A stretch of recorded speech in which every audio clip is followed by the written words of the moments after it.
ayagala bawulira tugamba okuwaayo nga tugee tugamba weeyo mu nyumba ya Katonda. His interest is not in your money. Nawe kimanyi toyina sente.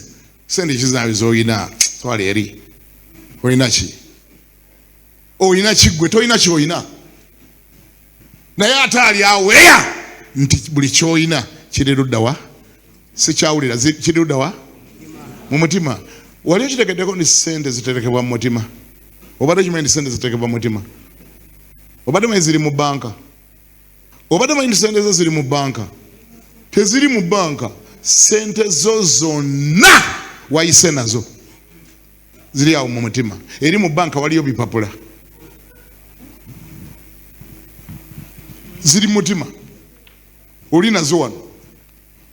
Okumanya oli nazo wano. Essaawa eno osala ozigaba zonna. It's just a matter of pulling out a checkbook. Zonna n'ozigaba lumu n'ogamba gwe guni nzikuwadde. Ziba zigenze. Kubanga wayise nazo zirina. The authority to give it olinayo. The power to give away that money ozirina. Kubanga ziri ludda wa? Sikyabawulira. Ziri ludda obugagga bubeera wa? Obugagga bw'omuntu we bubeera n'omutima gwe gubeera. Omutima gw'omuntu we gubeera n'obugagga bukola butya? We bubeera.